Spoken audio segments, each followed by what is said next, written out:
నమస్కారం vision news కి స్వాగతం. ఈనాటి వార్తలు. అత్తిలి శివారు గోగులమ్మపేటలో గోగులమ్మ అమ్మవారి నూతన విగ్రహ ప్రతిష్టాపన మహోత్సవం సందర్భంగా గోపూజ, వాస్తు పూజ, వాస్తు హోమం, జలాది క్షీరాదివాసాలు, సుగంధ ద్రవ్యాలతో అభిషేకములు నిర్వహించారు. వివిధ హోమాలు నిర్వహించారు. పంచశయ్యాది వాస్తు కార్యక్రమం నిర్వహించారు. గ్రామోత్సవాన్ని అత్యంత వైభవంగా నిర్వహించారు. పెద్ద సంఖ్యలో భక్తులు ఈ కార్యక్రమంలో పాల్గొన్నారు. కాగా సోమవారం అమ్మవారి విగ్రహ ప్రతిష్టాపన కార్యక్రమంతో పాటు భారీ అన్న సమారాధన కార్యక్రమం జరుగుతుందని ఉత్సవ కమిటీ వారు తెలిపారు. చోరాది సకల భయ నివృత్త్యర్థం అస్మిన్ గ్రామే విధానాశ్రదంతరే యావశ్చంద్ర సూర్య భూమి సావత్ పర్యంతం విచ్ఛేదనార్థం వాసనే శుభ నక్షత్రే శుభ యోగే శుభ గణనే మంగళ విశేషణ విచిత్రాయాం శుభ కాప్యర్థం లక్షగోదానా సకన్యాదానా సువర్ణ శృంగాద్యలంగుదా సహస్రధేనుదా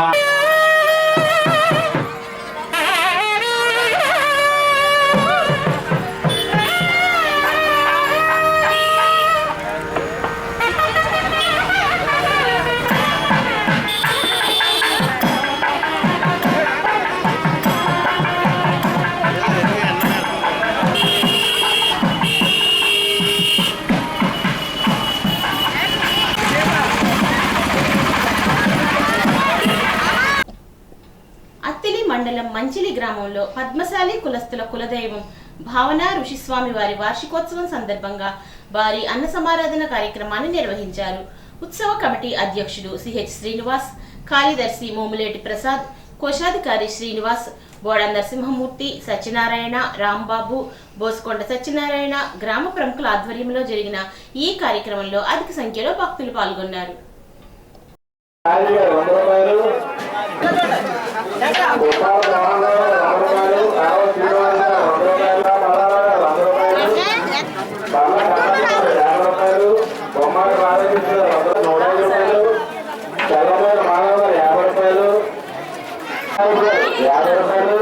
ఏ విజయదా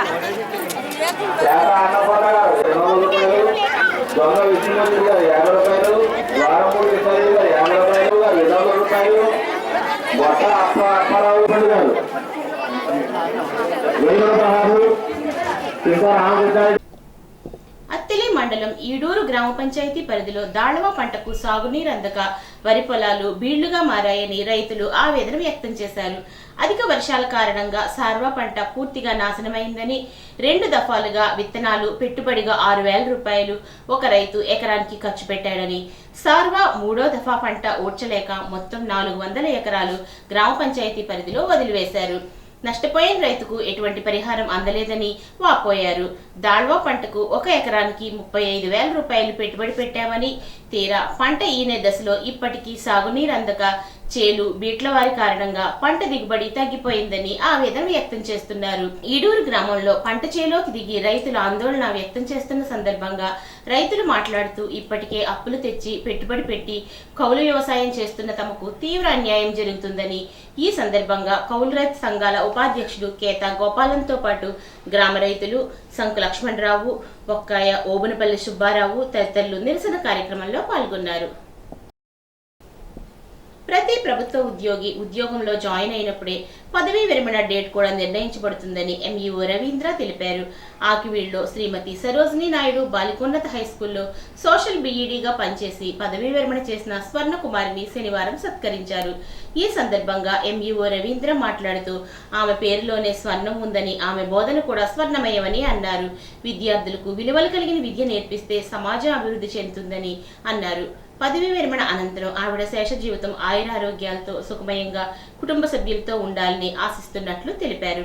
హైస్కూల్ సిబ్బంది కూడా ఆమెను ఘనంగా సత్కరించారు. ఈ కార్యక్రమంలో హైస్కూల్ సిబ్బంది, విద్యార్థులు, స్నేహితులు, బంధువులు, కుటుంబ సభ్యులు తదితరులు పాల్గొన్నారు.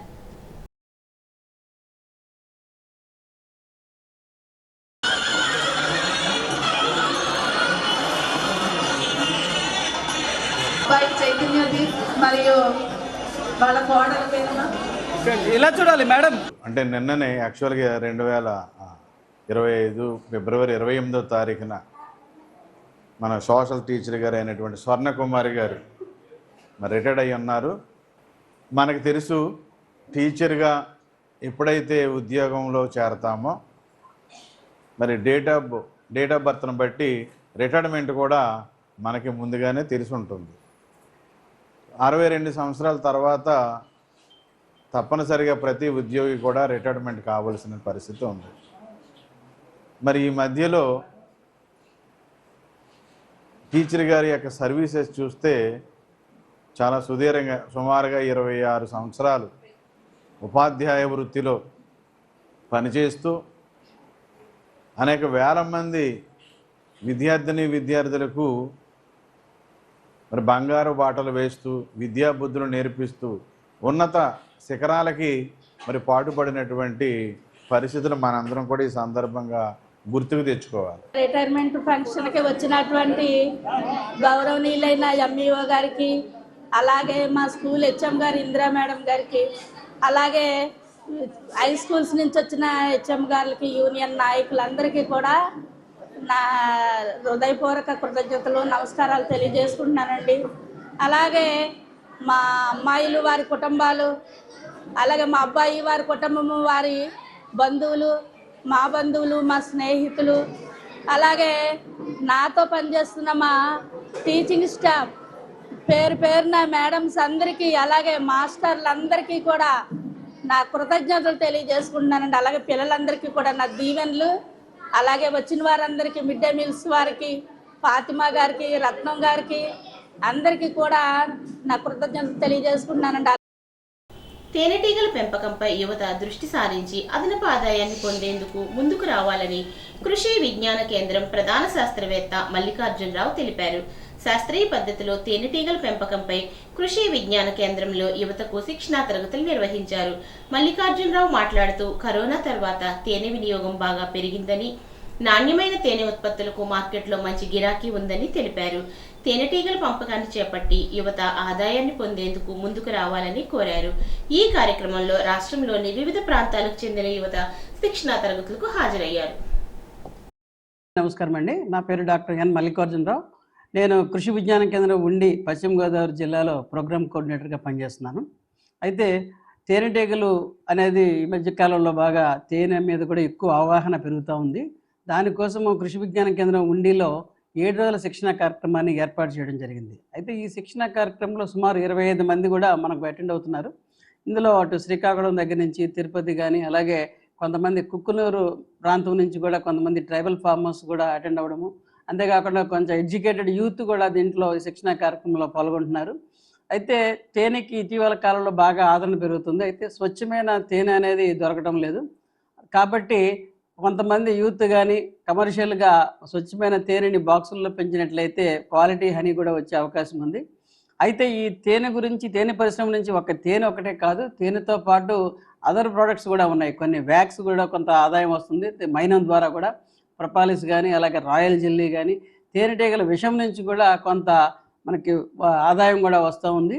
ఇంతేకాకుండా కాలనీస్ని మల్టిప్లై చేసి, అంటే కాలనీస్ని పెంచి దాన్ని అమ్మడం ద్వారా కూడా మనం రైతులు కూడా ఆదాయం సంపాదించుకోవచ్చు. అంతేకాకుండా ఈ తేనెటీగ పెట్టెలను కూడా అద్దెకి ఇవ్వడం ద్వారా సుమారు 1500 నుంచి 1800 వరకు కూడా మనకి ఒక్కొక్క బాక్స్కి అద్దెకి కూడా కొన్ని కంపెనీస్, ప్రైవేట్ కంపెనీస్ ఎవరైతే విత్తనం ప్రొడక్షన్ చేస్తూ ఉంటారో అలాంటి దగ్గర మనకి పరపరాగ సంపర్కం కోసము ఈ తేనెటీగ పెట్టెలను కూడా పెట్టడం జరుగుతుంది. కాబట్టి రైతులు కూడా అలాంటి ప్రాంతాలకి బాక్సులను తరలించి అదనపు ఆదాయాన్ని కూడా పొందవచ్చు. చిలుకూరు గ్రామంలో శ్రీ కోదండ రామచంద్ర స్వామి విగ్రహ ప్రతిష్టాపన కార్యక్రమాన్ని వైభవంగా నిర్వహించారు. గత 3 రోజుల నుంచి ఆలయ ప్రాంగణంలో స్వామివారి పునః ప్రతిష్టాపన మహోత్సవాలు ఘనంగా జరుగుతున్నాయి. ఆలయ ధర్మకర్త వేగేసిన వెంకటరమణరాజు, ఆలయ కమిటీ చైర్మన్ వేగేసిన సత్యనారాయణరాజు, గ్రామ సర్పంచ్ ముదునూరి వెంకట సోమరాజు, దాతలు భీమరాజు, మాజీ సర్పంచ్ బంగారరాజు, సీతారామరాజు తదితరులు పూజలు చేశారు. శిఖర ప్రతిష్టాపన, శ్రీరామచంద్ర స్వామి పరివాహక స్వాముల విగ్రహ ప్రతిష్టాపన కార్యక్రమాలు ఘనంగా నిర్వహించారు. మాజీ ఎమ్మెల్యే వేటుకూరి వెంకటసింహరాజు, ఏఎంసీ మాజీ చైర్మన్ చిలుకూరు నరసింహరాజు, సినీ దర్శకుడు రాజా వన్నంరెడ్డి తదితరులు అమ్మవారిని దర్శించుకున్నారు. వేల సంఖ్యలో భక్తులు తరలివచ్చి స్వామివారికి పూజలు చేశారు. శిఖరంపై నుండి బూరెలు పోశారు. అనంతరం స్వామివారి శాంతి కళ్యాణ కార్యక్రమం ఘనంగా జరిగింది. భక్తులకు అన్నప్రసాద కార్యక్రమం నిర్వహించారు. భీమవరం, ఉండి, హైదరాబాద్, విశాఖపట్నం, విజయవాడ, రాజమండ్రి, తణుకు తదితర ప్రాంతాల నుంచి భక్తులు పెద్ద సంఖ్యలో తరలివచ్చారు. 29 రోజులుగా పాలకొల్లులో మంత్రి నిమ్మల రామానాయుడు ధర్మారావు ఫౌండేషన్ ఆధ్వర్యంలో నిర్వహిస్తున్న ఉచిత డిఎస్సి శిక్షణా తరగతులు 29 రోజులుగా కొనసాగుతున్నాయి. శనివారం నుంచి సోమవారం వరకు 3 రోజులు ఎస్జిటి మరియు స్కూల్ అసిస్టెంట్లకు ఉదయం 9 గంటల నుండి సాయంత్రం 6 గంటల వరకు అనుభవజ్ఞులైన అధ్యాపకులచే బోధన జరుగుతుంది. మిగిలిన 4 రోజులు సాయంత్రం 4 గంటల నుంచి రాత్రి 9 గంటల వరకు తరగతులు నిర్వహిస్తున్నారు. క్లాసుల నిర్వహణ పట్ల శిక్షణ పొందుతున్న వారంతా సంతృప్తి వ్యక్తం చేస్తున్నారు. పాలకొల్లు మండలం తిర్లపూడి గ్రామంలో 3 కోట్ల రూపాయలతో జరుగుతున్న అభివృద్ధి పనుల పట్ల గ్రామస్తులందరూ ఆనందం వ్యక్తపరుస్తున్నారు. అందుకు మోదీకి, చంద్రబాబుకు, పవన్ కళ్యాణ్, మంత్రి రామానాయుడు యొక్క ఫ్లెక్సీకి గ్రామస్తులు, ముఖ్యంగా మహిళలు పాలాభిషేకం నిర్వహించారు. మా చిన్నపాటి గ్రామంలో మంత్రి రామానాయుడు వలన పెద్ద ఎత్తున అభివృద్ధి పనులు జరుగుతున్నాయంటూ కూటమి ప్రభుత్వం పట్ల సంతృప్తి వ్యక్తం చేశారు. ప్రస్తుతం పంచాయతీ కార్యాలయ ప్రాంతంలో జడ్పీ ఎన్ఎస్జీఆర్వై నిధులు 25 లక్షలతో సిమెంట్ డ్రైన్ నిర్మాణ పనులు వేగవంతంగా జరుగుతున్నాయి. ఆయా పనులను సర్పంచ్ నడపన శ్రీనివాస్, నాయకులు ఇంటి శ్రీరాములు, కామిశెట్టి అయ్యప్ప నాయుడు, నీలం తాతాజీ, బోడపాటి కాశీ, నడపన బాబ్జీ తదితరులు పరిశీలిస్తున్నారు. పాలకోడేరు మండలం మోగల్లు గ్రామంలో భద్రకాళి సమేత భీమేశ్వర స్వామివారి ఆలయ పునరుద్ధరణ, నూతన నవగ్రహ విగ్రహాల ప్రతిష్టాపన, చండీశ్వరుడు, దక్షిణామూర్తి, సుబ్రహ్మణ్యేశ్వర స్వామి, ద్వారపాలకులు, నందీశ్వర విగ్రహాల ప్రతిష్ఠ కార్యక్రమం అత్యంత వైభవంగా నిర్వహించారు. పూర్ణకుంభ హోమాన్ని ఆలయ కమిటీ ఆధ్వర్యంలో గ్రామస్తుల సహకారంతో ఘనంగా నిర్వహించారు. పెద్ద సంఖ్యలో భక్తులు ఈ కార్యక్రమంలో పాల్గొని తీర్థ ప్రసాదాలు స్వీకరించారు.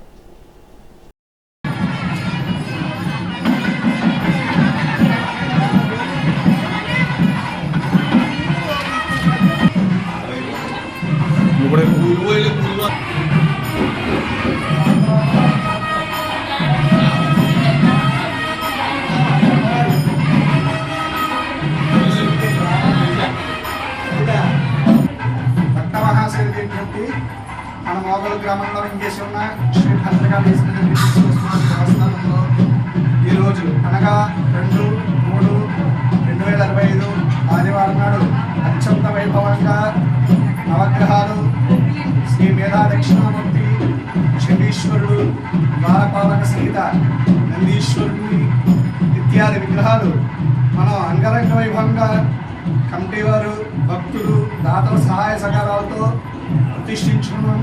ఇంకా దక్షిణామూర్తి అనగా మేధస్సుకి సంబంధించింది, మనకి చుట్టుపక్కల కూడా ఎక్కడా లేదు. అలాగే ప్రతి గురువారం చదువులో కానీ ఇలాగా విజ్ఞానంలో కానీ ప్రతి గురువారం చదువుకునే చిన్నపిల్లలు ఆ స్వామి దర్శనం చేసుకోవడం వల్ల చదువు బాగా వస్తుందని, అలాగే పరీక్షల్లో ఉత్తీర్ణులు అవడానికి స్వామి శివాలయం చుట్టూ కూడా 11 ప్రదక్షిణాలు చేసి ఆ స్వామికి శనగల దండం వేయడం కూడా మంచిదని చెప్పి, ఆ స్వామి వారికి దండం పెట్టుకోవడం విజయాలు కూడా చేకూరుతాయని చెప్పి చెప్తున్నాం. పెనుమంట్ర మండలం పొలమూరు గ్రామంలో శివాలయం నందు పిఎస్ఎస్ఎం ఆధ్వర్యంలో ఉచిత ధ్యాన శిక్షణ కార్యక్రమం నిర్వహించారు. ఈ కార్యక్రమంలో పాలకొల్లుకు చెందిన సీనియర్ పిరమిడ్ మాస్టర్ పసుమర్తి కనకం పాల్గొని జ్ఞానబోధన చేసి ధ్యాన శిక్షణ ఇచ్చారు. ఈ సందర్భంగా కనకం మాట్లాడుతూ, మనం ధ్యానం ద్వారా ఏ విధంగా శక్తిని పొందుతున్నామో తెలుసుకోవడమే కాకుండా మన ఆలోచనలు, మన మాటల పట్ల ఎరుక ఉండాలని తెలియజేశారు. ఆరోగ్యాలు 5 రకాలని వాటి గురించి తెలిపి వారందరితో సామూహిక ధ్యానం చేయించారు. ఈ కార్యక్రమంలో మార్కండేయ స్వామి ఆలయ ధర్మకర్త సుందర ధర్మారావు, ధ్యానులు పసుపులేటి నాగధనలక్ష్మి, తులసమ్మ, చింతాలమ్మ, ఉషారాణి, శ్రీదేవి, సాయిబాబు తదితరులు ఈ కార్యక్రమంలో పాల్గొన్నారు. భక్తుల కొంగు బంగారం, కోరిన కోరికలు తీర్చే కల్పవల్లి పశ్చిమ గోదావరి జిల్లా పెనుమంట్ర మండలం మార్టేరు గ్రామ దేవత శ్రీ పోలేరమ్మ అమ్మవారి జాతర మహోత్సవాలు అంగరంగ వైభవంగా జరుగుతున్నాయి. మేళతాళాలు, మంగళ వాయిద్యాలు, విచిత్ర వేషధారణలు, కేరళ డప్పు విన్యాసాలు, శక్తి వేషాలు, 300 మంది కళాకారులతో గ్రామోత్సవం పురవీధుల్లో శనివారం మధ్యాహ్నం నుండి తెల్లవారుజాము వరకు నిర్వహించారు. అమ్మవారికి పానుపులు వేసి మొక్కుబడులు తీర్చుకున్నారు. అన్ని వీధులు విద్యుత్ కాంతులతో విరాజిల్లుతున్నాయి. ఆదివారం సాయంత్రం అమ్మవారి జాతర పూరుగుడి వద్ద గ్రామదేవతకు ముడుపులు మొక్కుబడులు తీర్చుకోనున్నారు. జాతర మహోత్సవాలకు పెద్ద ఎత్తున ఉభయ గోదావరి జిల్లాల నుండి బంధువులు తరలివచ్చారు. మహాశివరాత్రి పర్వదినం సందర్భంగా నిడదవోలు మండలం కాటకోటేశ్వరం గ్రామంలో గల ఉమా కాటకోటేశ్వర లింగేశ్వర స్వామి వారిని నిడదవోలు మాజీ ఎమ్మెల్యే జి శ్రీనివాస్ నాయుడు దర్శించుకున్నారు. గ్రామ మండల వైఎస్ఆర్ కాంగ్రెస్ నాయకులు తదితరులు ఈ కార్యక్రమంలో పాల్గొన్నారు. ఈ వార్తలకు స్వల్ప విరామం.